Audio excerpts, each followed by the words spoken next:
versículos de 22 a 30.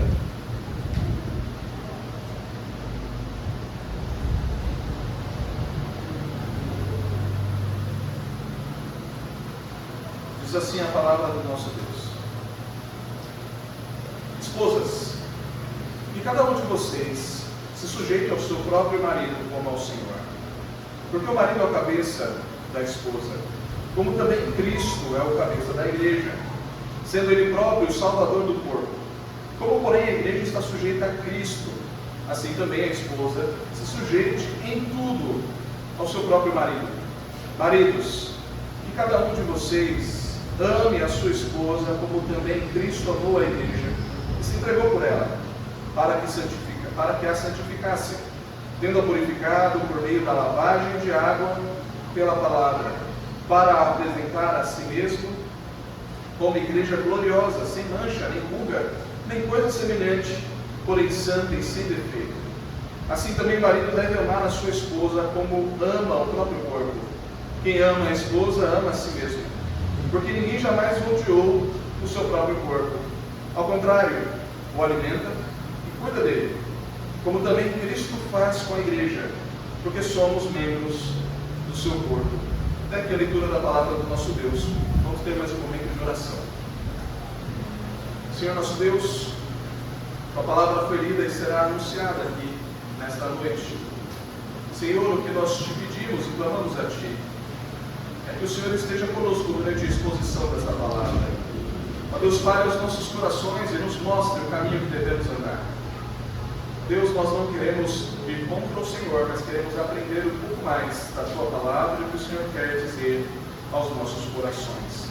Oramos a Ti, Senhor, em nome de Jesus. Amém.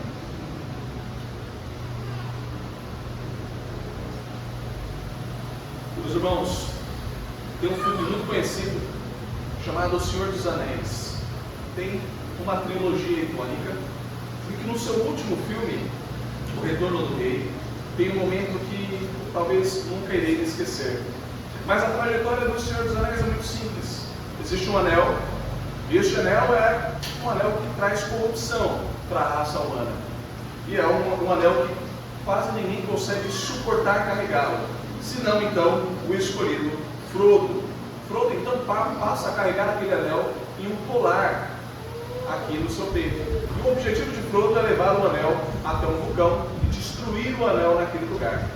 E aí, toda a caminhada de Frodo até chegar neste vulcão é muito longa, é difícil a caminhada. Então, ele tem várias aventuras e várias criaturas que existem nesse universo que tentam impedir de alguma maneira que ele chegue lá. E ele vai sofrendo, mas ele não está sozinho. Frodo tem o seu amigo, chamado Sam. Então Frodo e Sam vão nessa caminhada e tentam fazer de tudo para conseguir chegar no seu objetivo final. Sam é o seu leal escudeiro. Sam não podia carregar o anel, porque ao carregar o anel ele seria facilmente corrompido. Somente Frodo não conseguia ser corrompido pelo poder do anel. Mas chegou uma cena em que Frodo não conseguia mais andar. Frodo estava cansado, Frodo estava sobrecarregado e ele disse: eu não posso ir adiante. Para mim aqui é o limite, eu não consigo ir além disso. Então Sam, o seu amigo, disse: eu não posso carregar o anel por você, mas eu posso carregar você. Então Sam pegou o seu amigo Frodo e o levou nas costas durante aquele longo e doloroso caminho para que se cumprisse o objetivo final, que era a destruição desse anel, para que acontecesse a paz naquele lugar. Essa cena nos ajuda a entender algo essencial. No casamento, Deus não nos deu mais encargos ou menos encargos, mas nos deu encargos diferentes. E deu a ambos, marido e mulher, a instrução e a ordem de caminhar juntos, lado a lado, para o objetivo final. Eu gosto de quando falam que isso não é bíblico, mas isso traz uma ideia legal de que o Adão, a Eva foi tirada da costela de Adão, porque a costela está do lado e não está nem abaixo nem acima, está do lado. Então Adão e Eva são iguais. Gosto dessa ideia, porque é basicamente o que Deus realmente faz, só que com funções diferentes. Isso não é estranho e isso é muito bom, para falar a verdade, O problema é que quando essa ordem é invertida, o resultado não é alívio, mas é desordem. Quando a mulher tenta usurpar o papel do homem, isso traz desordem ao lar, e vice-versa. Quando o homem tenta usurpar o lugar da mulher, isso também traz discordância e problema para dentro do lar. Cada um pertence a um lugar que Deus designou. Há auxílio verdadeiro de ambas as partes. E cada um dos dois, Deus deu uma ordem específica para que eles seguissem nela. É exatamente nesse ponto que o texto de Efésios, nos conduz. Paulo não escreve de uma forma abstrata, mas ele trata a igreja, ele trata a história de uma igreja real. Aqui não é uma carta para qualquer coisa, mas é uma carta para uma igreja que realmente está passando por problemas desta estirpe. Ele trata de uma igreja real situada em Éfeso, que é uma das cidades, inclusive, mais influentes do período greco-romano. Ali existia uma forte idolatria sentada no culto a Artemis, que é uma deusa grega da caça, ou Artemis ou Artemis. Práticas imorais normalizadas, estruturas familiares marcadas tanto por abuso de autoridade do marido, como também desordem moral. Quando o Evangelho chega, ele não apenas converte aqueles indivíduos, mas ele reorganiza uma vida inteira. Por isso, a carta de Efésios tem uma progressão muito clara. Nos capítulos 1 até o capítulo 3, Paulo expõe o que Deus fez em Cristo. Isso é, eleição, redenção, reconciliação e formação de um só povo. E dos capítulos 4 a 6, ele mostra como essa nova vida se manifesta no seu cotidiano. Se você pegar essa carta de Efésios, você vai perceber essa ordem. De 1 a 3, ele vai tratar mais sobre uma doutrina, e do versículo 4 até o 6, ele vai tratar de uma forma mais prática. Então, é mais ou menos, e agora, pastor, com essa doutrina, o que eu tenho que fazer? Como que eu tenho que tratar minha mulher? Como que eu tenho que tratar o meu chefe? Como que eu tenho que tratar meu marido? Como que eu tenho que tratar os meus filhos? É isso que Efésios vai fazer. E aqui, no versículo 21, vai estabelecer uma chave: sujeitando-vos uns aos outros no temor de Cristo. Sujeitando-vos uns aos outros no temor de Cristo. A partir daí, Paulo aplica esse princípio nas relações mais básicas da vida: o casamento, a família, o trabalho. O que ele apresenta aqui nessa perícope não é uma adaptação à cultura de Éfeso, mas é uma correção dela à luz da criação e, sobretudo, a redenção em Cristo. Voltando aqui à imagem inicial de Sam, ele não se torna Frodo. Sam não recebe o papel de Frodo, mas ele auxilia Frodo a chegar no objetivo final. Frodo não deixa de carregar o anel, não deixa do seu encargo, mas cada um permanece no seu chamado. Mas todos os dois fazem amor sacrificial. Em Efésios 5, Paulo mostra que somente quando Cristo governa o coração é possível viver assim. Sem Ele, ou a disputa por controle, ou abandono da responsabilidade. Sem essa ordem que Cristo criou, ou então você vai ter homens que vão dizer: eu não me importo, que a minha mulher trabalhe, que ela faça tudo por mim e eu vou ficar em casa sem fazer nada. Ou você tem homens que abusam da autoridade e colocam e subjugam as suas esposas e fazem-a passar por vergonha. Querem colocar um jugo sobre a esposa que Cristo não colocou. Com ele, a ordem, sacrifício e unidade que apontam para o Evangelho. O tema da mensagem de hoje é: mostre Cristo no seu casamento. Mostre Cristo no seu casamento. Em primeiro lugar, a ordem da submissão é como ao Senhor. Versículos 22 e 24 diz assim: esposas, que cada um de vocês se sujeite ao seu próprio marido, como ao Senhor, porque o marido é o cabeça da esposa, como também Cristo é o cabeça da igreja, sendo ele próprio o salvador do corpo. Como, porém, a igreja está sujeita a Cristo, assim também a esposa se sujeite em tudo ao seu próprio marido. Esse texto faz as feministas ficarem muito irritadas, né? Mas a grande ideia, e inclusive o grande pesar, é que este texto é tão ruim por conta por conta do conceito que foi criado e por conta também de homens que usaram este texto para subjugar as suas esposas. As esposas, esse texto não está falando, o que esse texto não está falando? Esse texto não está falando que a mulher é escrava do marido. O que esse texto está falando é que os dois precisam andar juntos e que a esposa precisa se submeter à liderança do marido. O problema é que durante muitos anos os maridos se tornaram pessoas medíocres, pessoas que fizeram mal às suas esposas, pessoas que subjugaram, pessoas que humilhavam as suas mulheres, e muitas mulheres ao decorrer da história passaram por muitas e muitas humilhações, até o ponto onde houve uma grande revolta contra esse sistema e disseram: não, nós não queremos mais. Só que onde se tem um monstro, para combater um monstro, geralmente se cria outro monstro. Então, para combater esse sistema que por muitas vezes estava sendo danoso contra as mulheres, surgiu um outro monstro dizendo: nós não precisamos dos homens, nós podemos viver sozinhas e sem os homens. Há pouco tempo atrás, eu vi em um Reels no Instagram, uma mulher que estava sendo entrevistada, dizendo: você precisa de homens? Ela: não preciso de homem nenhum, para mim todos os homens poderiam não existir. Você é casada? Sou casada. Você tem filhos? Eu tenho 2 filhos. Homens? 2 filhos homens. Mas você está dizendo que o mundo seria melhor sem eles? E aquela mulher disse: sim, eu acho que o mundo seria melhor sem eles. Você percebe que o mundo está em desordem, o mundo está em caos, justamente por conta da inversão de papéis, mas também porque dentro dos papéis, por vezes, as pessoas não fazem aquilo que Deus determinou para fazer. Se o homem amasse verdadeiramente a sua esposa, se a esposa fosse verdadeira auxiliadora, talvez esses papéis nunca teriam esse clímax tão terrível. Paulo aqui, ele começa onde muitos hoje resistem em começar, com as esposas. Esposas sejam submissas ao seu próprio marido como ao Senhor. Ele não inicia porque a mulher seja inferior, mas porque a ordem precisa ser visível para que o lar funcione. Meus irmãos, é impossível, vou colocar aqui, é impossível ter 2 cabeças no mesmo lar. Isso não funciona, independente do homem ou mulher, é impossível ter 2 cabeças no mesmo lar. Vou dar um exemplo. Quando eu alcancei a maioridade, eu comecei a ter muito atrito com o meu pai, porque eu queria que o lar fosse de uma maneira, e meu pai queria de outra forma. Chegou um momento em que meu pai me deu uns tapas nas costas e disse: filho, vá viver a sua vida. Vá morar na sua casa, vá pagar o seu aluguel e vá viver a sua vida, porque nessa casa eu sou o cabeça, e você vai ser o cabeça da sua casa.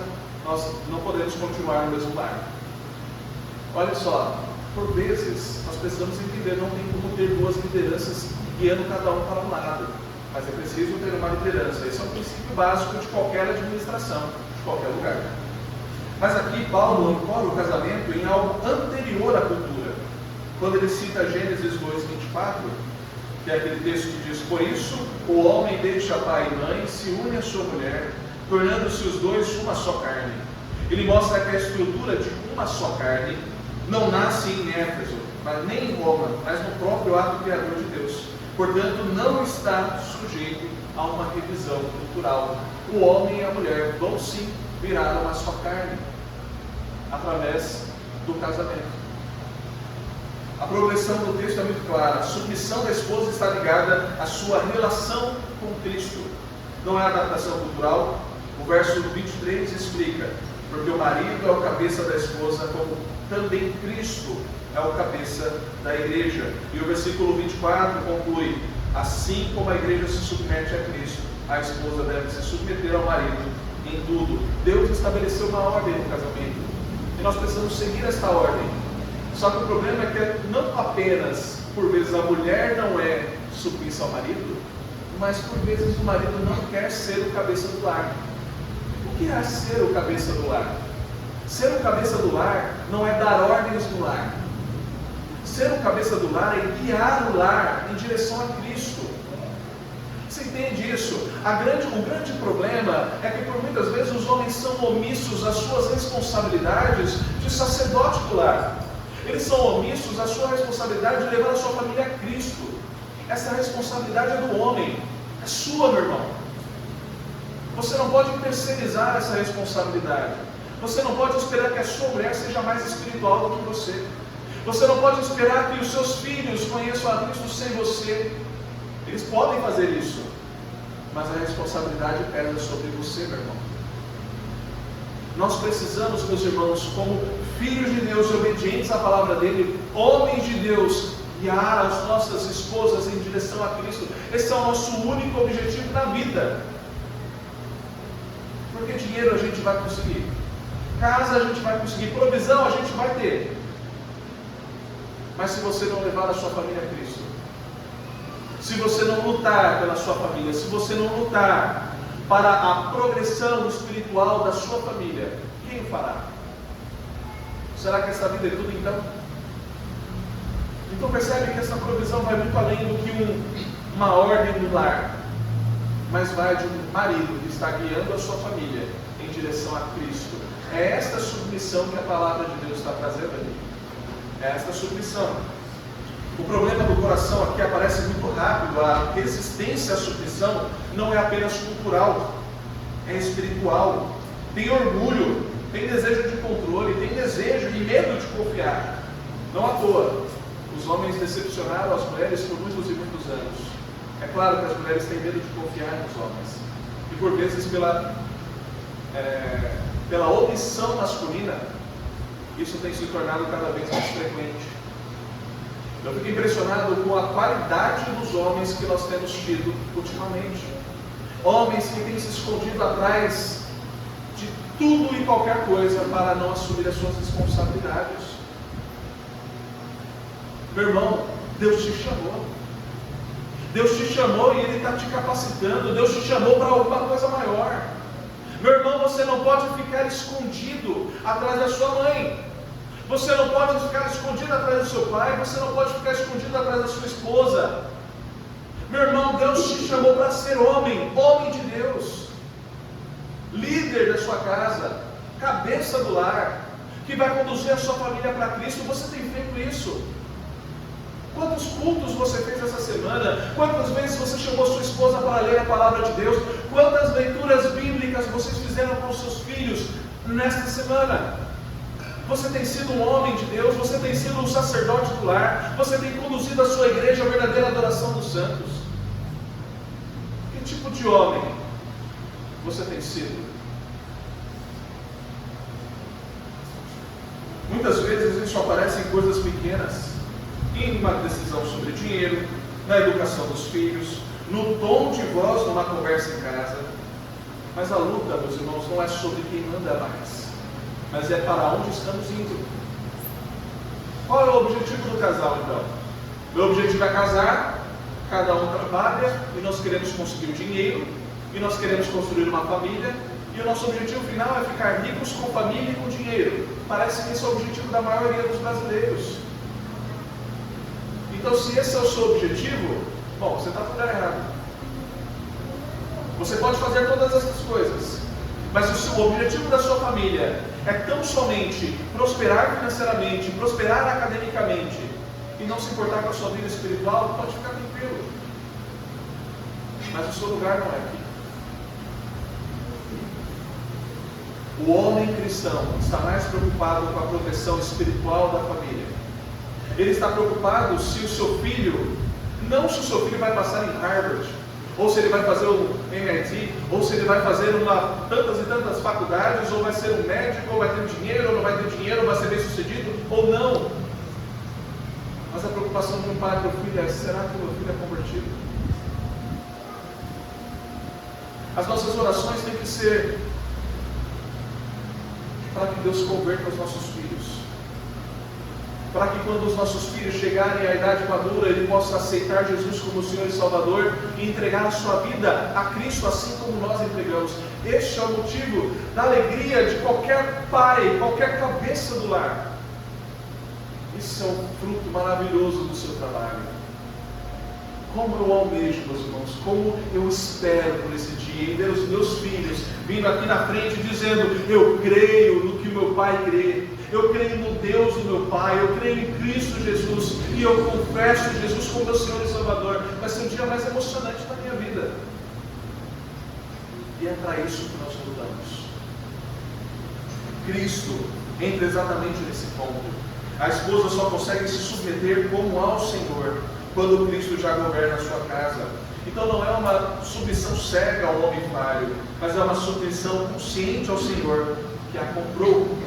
Quando Cristo é o Senhor, a ordem deixa de ser opressiva e passa a ser uma expressão de fé. Entende isso?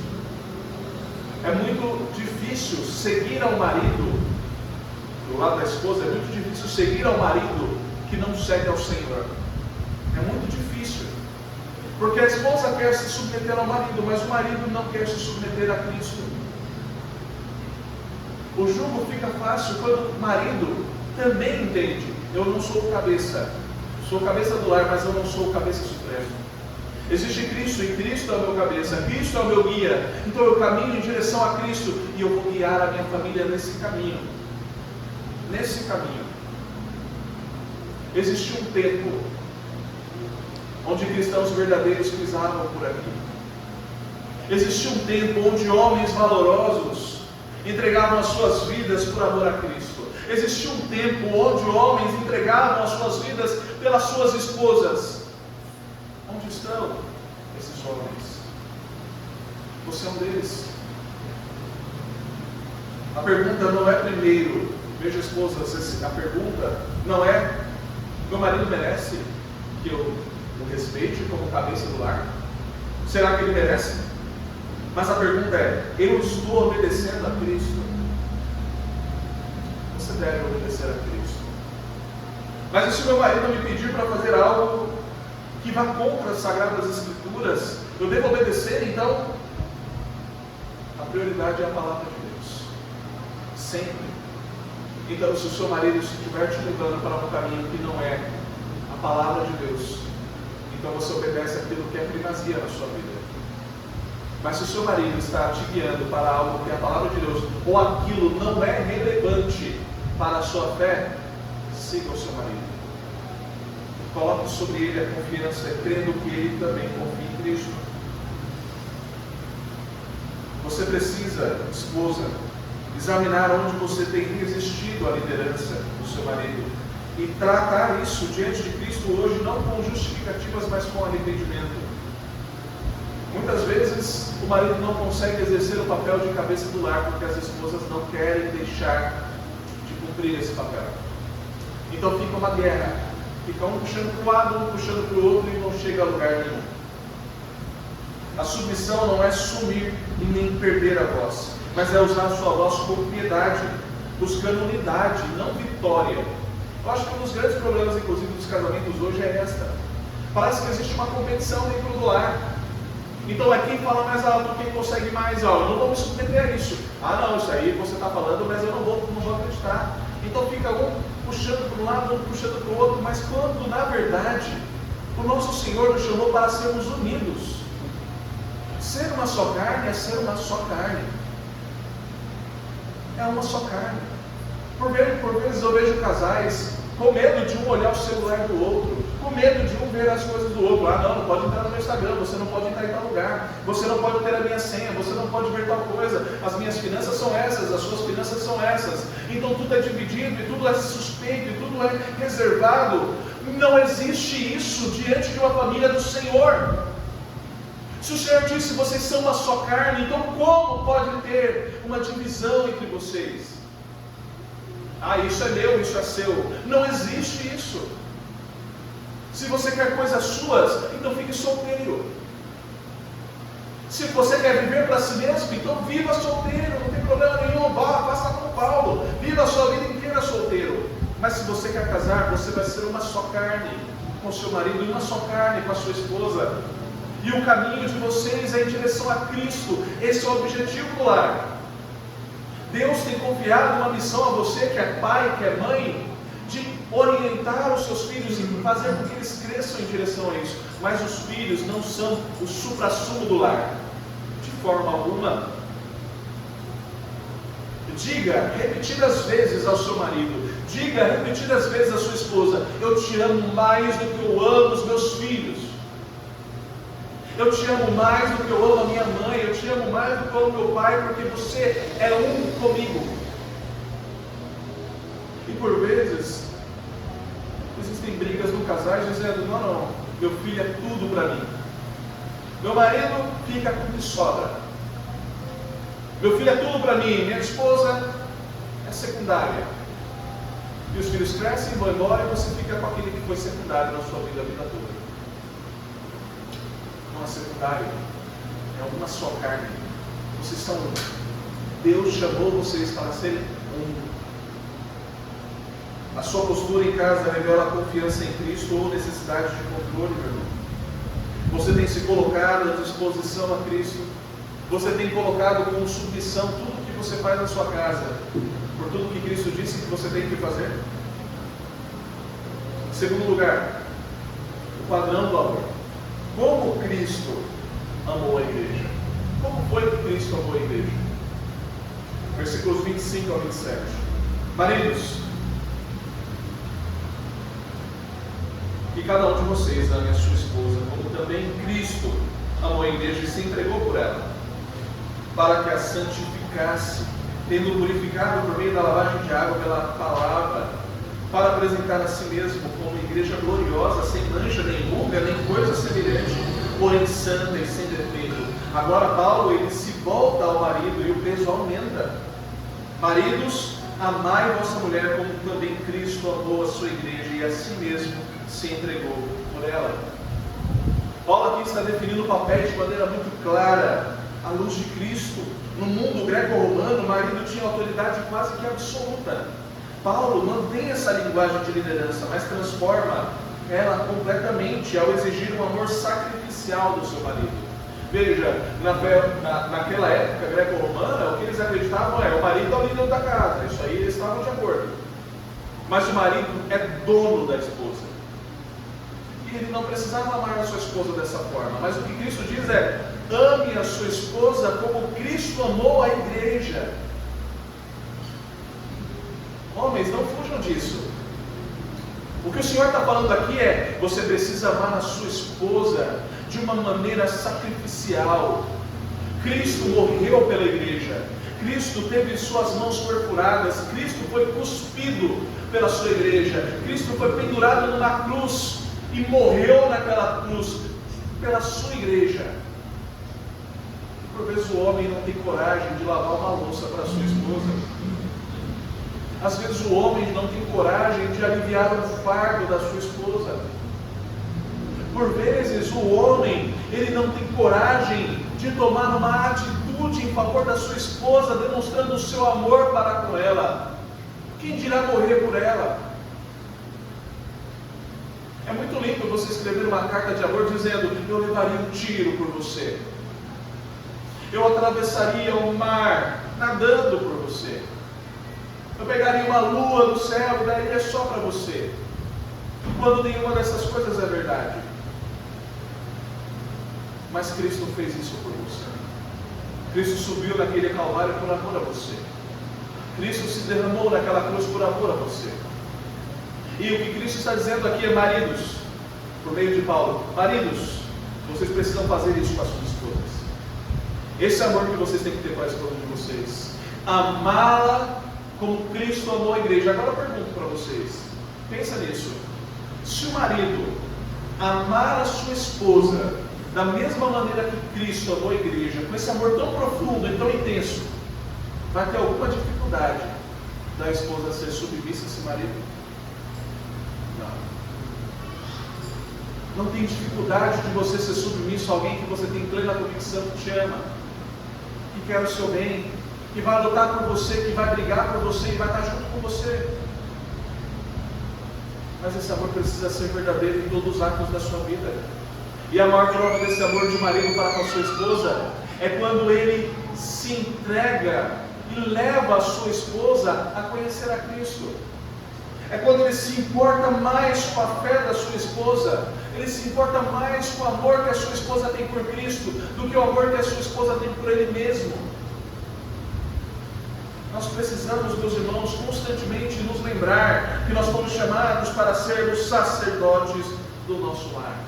Sacerdotes, isso quer dizer que a salvação da nossa esposa está nas nossas mãos? Não, mas a progressão espiritual da nossa esposa está sim na mão do marido. Quem tem que chamar a nossa esposa para orar somos nós. Quem tem que fazer culto doméstico somos nós. Quem tem que puxar para vir para a igreja somos nós. Quem tem que fazer tudo somos nós, é o homem. Não fuja disso. Toma a atitude. Leve a sua esposa a Cristo. Esse é o maior presente que você vai poder dar para ela. Levar a sua esposa a Cristo. O marido lidera bem quando ele ama sacrificialmente. Aqui a provisão vai além de colocar comida na mesa, mas ele precisa prover espiritualmente também. E talvez o homem diga, mas ela não corresponde, eu tento ser um bom sacerdote do lar, mas ela não está correspondendo a isso, ela não está me ajudando a fazer isso. Mas veja, meus irmãos, Cristo, Ele não amou a igreja, não amou uma igreja que o correspondia. A palavra de Deus diz que Cristo veio para os que eram seus, mas os seus não o receberam. Cristo ia pregar em vários lugares e o que acontecia nesses lugares é que Cristo era rejeitado. As pessoas não queriam Cristo. As pessoas estavam rejeitando Cristo. Então Cristo morreu por uma igreja que não amava a este Cristo. Entenda isso. Cristo estava ali naquele lugar entregando a sua vida e perdoando aquelas pessoas que estavam açoitando Ele. Ele não estava maldizendo aquelas pessoas. Por vezes você, meu irmão, não tem correspondido de maneira certa ao amor de Cristo. Por vezes você é aquela igreja ingrata que não consegue se submeter à voz de Cristo. Por vezes você, no seu lar, na sua casa, tem se tornado aquele servo rebelde contra o Senhor. Aquele servo que não quer ouvir a voz de Deus, ou aquele servo que está ignorando a voz de Deus. Por vezes você é esta pessoa. E Cristo morreu por você. E Cristo o ama mesmo assim. Mesmo você sendo este homem, esta mulher miserável que continua indo contra a vontade de Deus. Então eu pergunto, mesmo assim, homem, mesmo se a sua mulher ainda não corresponder à sua liderança, você ainda deve chamá-la, e deve cuidá-la, e deve protegê-la, e deve orientá-la em direção a Cristo. Esta é a sua função. E você, mulher, a sua função continua sendo auxiliadora e se submetendo, mesmo que o seu marido ainda não entenda o papel dele como sacerdote do lar. Meu irmão, a sua esposa cresce espiritualmente na sua casa por conta do seu pastoreio. A sua esposa está desenvolvendo fé através da sua vida. Você tem sido objeto de bênção na vida da sua esposa. Ou por muitas vezes você tem sido uma pedra de tropeço para a sua esposa. Você tem sido aquele que diz, eu não quero ir para a igreja, eu não vou, eu encontro dificuldades, para mim é difícil, para mim eu não quero, agora não, eu não vou. E você tem se tornado aquele homem rebelde, aquele homem que não quer fazer as coisas, sua esposa sofre, tem carregado isso nas suas costas. E os seus filhos vão colher os frutos disso. O amor bíblico não é só afeto, mas ele é cuidado, é proteger, é prover, é nutrir, é investir na santidade do lar. É palavra, oração, arrependimento, perdão, tudo isso acontece no lar. Isso desmonta o orgulho masculino. Liderança não é mandar, mas é servir verdadeiramente. Então o verdadeiro líder não é aquele que manda, mas é aquele que serve. Então você diz, mas meu marido é o cabeça da minha casa, então ele pode mandar todas as coisas, e você se lembra de Cristo. Cristo é o cabeça da igreja. E o que ele fez aqui quando estava na terra como homem? Ele visitou os pecadores. Ele curou os enfermos. Ele curou os leprosos. Ele curou aquele que não andava. Ele curou aquela mulher que sangrava 12 anos. Ele disse para aquela mulher naquele poço de uma água que ele poderia servi-la, que daria a vida eterna. Cristo lavou os pés dos seus discípulos. Então eu pergunto, se este cabeça saiu mandando para fazer todas as coisas, ou este cabeça serviu a sua igreja? Cristo serviu. Cristo foi o mestre e serviu. Cristo exerceu uma liderança de servo. E essa liderança, homem, que o Senhor tem destinado a você. A igreja precisa discipular homens para serem pastores do seu próprio lar. Sejam pastores do seu lar. Cuidem das suas esposas. Amem as suas esposas como Cristo amou a igreja. Amem verdadeiramente as suas esposas. Em terceiro e último lugar, a unidade do casamento, uma só carne. Versículos 28 a 30 diz: assim também o marido deve amar sua esposa como ama o próprio corpo. Quem ama a esposa, ama a si mesmo.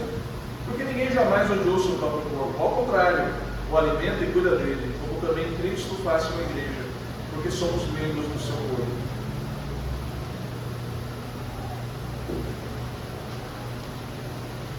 Por vezes os maridos eles podem sentir ciúmes de quem a esposa se tornou.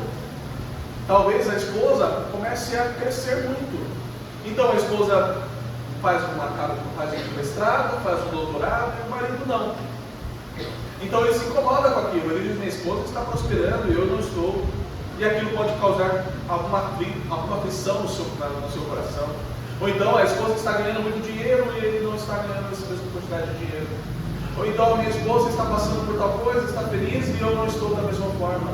E meu irmão, se a sua esposa está feliz e sua esposa está prosperando, você também está, porque você é uma só carne com a sua esposa. Minha irmã, se o seu marido está prosperando, se ele está crescendo no trabalho, se ele está desenvolvendo e crescendo, você também está. Uma coisa que eu sempre disse para minha esposa, ela passou muitos anos sem exercer um trabalho fora de casa. E uma coisa que eu sempre disse: amor, você pode, todo o dinheiro que entra dentro dessa casa, tudo que entra aqui não é meu, é nosso. Você pode usar da mesma forma como eu posso usar. Você pode fazer as coisas da mesma forma como eu posso fazer. Não existe nada aqui que seja mais meu do que seu. Não existe nada na minha vida que seja mais meu do que seu. E da mesma forma da parte dela. Porque essa é a verdadeira vida de um casal. E se você não está pronto para viver essa vida em união, na casa, jovens. Mas se você é casado, pense a maneira como você tem vivido a sua vida. Se você tem sido uma só carne com a sua esposa, se você tem sido uma só carne com o seu marido. Paulo aprofunda aqui. Ele diz assim: também os maridos devem amar a sua mulher como ao próprio corpo. Sabe uma coisa que é interessante? É que Deus aqui trabalha duas coisas, através de Paulo, duas coisas que são difíceis. Primeiro, ele trabalha as dificuldades da mulher em se submeter ao marido. Ele não fala sobre a submissão masculina, mas ele fala sobre a submissão feminina. Mas ele não fala para a mulher: mulher, você tem que amar o seu marido. Porque a mulher naturalmente já ama mais. A mulher naturalmente se entrega mais. A mulher de fato já tem este amor pelo seu marido. Mas o marido não. O marido por muitas vezes é egoísta. O marido por muitas vezes só pensa nele. Quer o bem dele, as coisas dele, é tudo para ele, e ele é o centro de todas as coisas. E o que Cristo diz aqui é: ele está invertendo os papéis. Mulher, você precisa submeter ao seu marido. E marido, você precisa amar a sua esposa do mesmo jeito que você ama o seu corpo. Você ama o seu corpo, não ama? Você ama a sua casa, não ama? Você ama as suas coisas, não ama? Pois é, agora você precisa amar a sua esposa dessa mesma forma, como você ama a si mesmo. O argumento é lógico: ninguém odeia o seu próprio corpo. Ao contrário, alimenta e cuida do seu corpo. O pecado, ele pode ser brutal quando ele é exposto. Tratar a esposa com dureza, indiferença ou desprezo é uma forma de autodestruição. Se você menospreza a sua esposa, se você maltrata a sua esposa, se você não tem sido um bom cristão com a sua esposa e tem judiado da sua esposa de alguma maneira, você está fazendo isso ao seu próprio corpo. Isso vai trazer dano para você mesmo. Quando você a maltrata, você maltrata a si mesmo. Ainda assim, muitos vivem assim dentro de casa, como se fossem estranhos, dividindo o mesmo teto. Conversam mais com colegas de trabalho do que com a sua própria esposa ou com o seu próprio marido. Cuidam mais do seu celular do que do seu próprio relacionamento. Na mesa, as conversas já não são mais as mesmas. No lar já não há mais comunhão, mas vai cada um para o seu quarto, cada um para o seu celular, cada um para a sua vida, e já não há mais diálogo, já não há mais conversa, já não há mais confiança, já não há mais casamento. O que Cristo diz aqui é: não desista do seu casamento, mas lute por ele, batalhe por ele, brigue pelo seu casamento, lute para que ele seja cada vez mais cristocêntrico. Escolha hoje um ato concreto de cuidado, aquilo que você tem negligenciado no seu lar. Pratique isso todos os dias. O casamento cristão, ele é missional. Sabe o que é isso? Quer dizer que o seu relacionamento prega, o seu casamento prega. O seu casamento deve ser forte, porque através do seu casamento você vai testemunhar do amor de Cristo para outras pessoas. Mas se o seu casamento for fraco, esse testemunho também será fraco. Deus quer famílias fortes e firmadas na fé. Deus quer homens fortes e mulheres fortes, firmados em Cristo. Respeito da esposa, o amor do marido, não são moedas de troca, mas são frutos daqueles que estão debaixo do senhorio de Cristo. Você não vai dizer: eu te amo, se você me respeitar. E você não vai dizer: eu te respeito, se você me amar. Mas você vai respeitar, mesmo que ainda não ame. E você vai amar, mesmo que ainda não respeite. Para concluir, nós voltamos para aquela cena do Senhor dos Anéis. Frodo segue com o peso que é dele. Sam não vai tomar o lugar do Frodo, mas também não vai